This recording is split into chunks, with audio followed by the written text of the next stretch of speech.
Outsmarting the Shadow Within. By Life Trooper, Chapter 1. The Whisper of Doubt.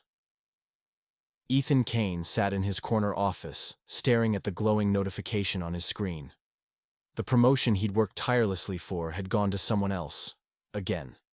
The email was polite, congratulatory even, but the rejection felt like a heavy weight pressing on his chest. You'll fail. You're not enough. They'll see through you. The voice came unbidden, like a shadow slipping through the cracks of his mind.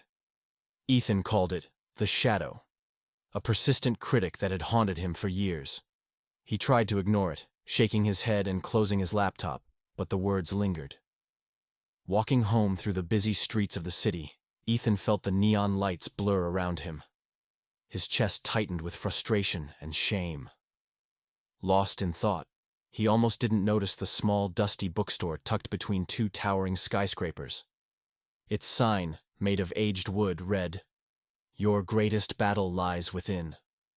Something about the words pulled him inside. Chapter 2. The Journal.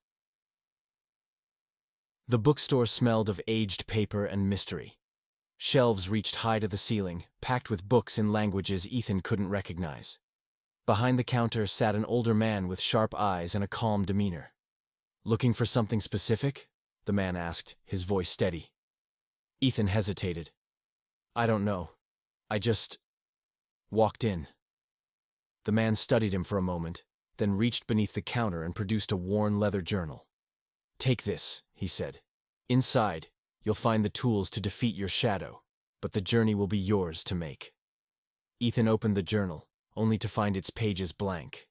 He frowned, but the man only smiled. "Trust the process," he said. Chapter 3. The Foggy World. That night, as Ethan lay in bed, the journal sat on his nightstand. He reached for it, flipping through the empty pages again, when suddenly, words appeared. To defeat your shadow, you must first understand its purpose.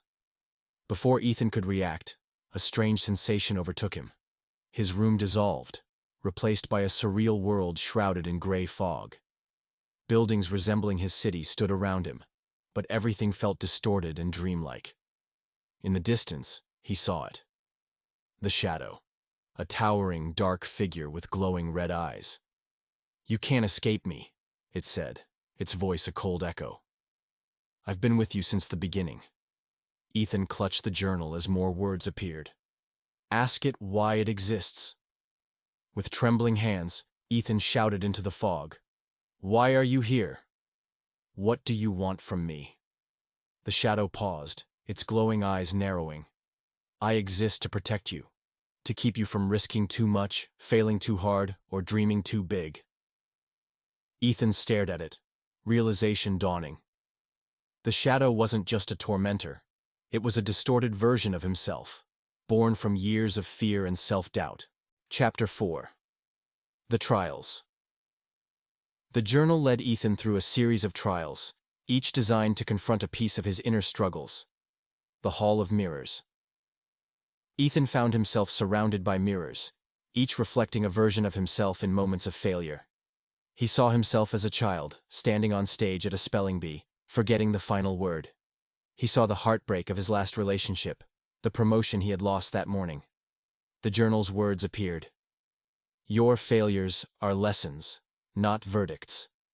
Break the mirrors."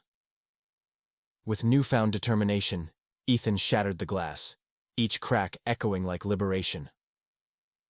The Tower of Comparison. Ethan climbed a massive tower adorned with portraits of people he admired, colleagues, friends, even strangers on social media. Each step reminded him of how he felt he didn't measure up. At the top, he found a blank frame labeled "You." The journal read, "You can only fill this frame by being yourself. Stop climbing someone else's ladder."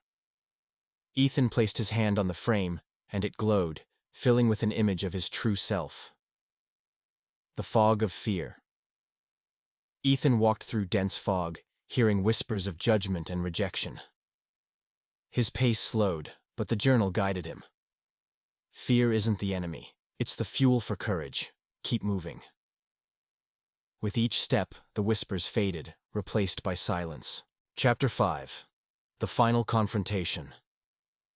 The trials brought Ethan face to face with the shadow once more. It was smaller now, less menacing but still present.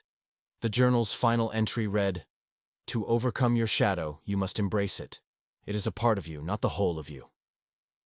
Ethan stepped forward, his heart steady.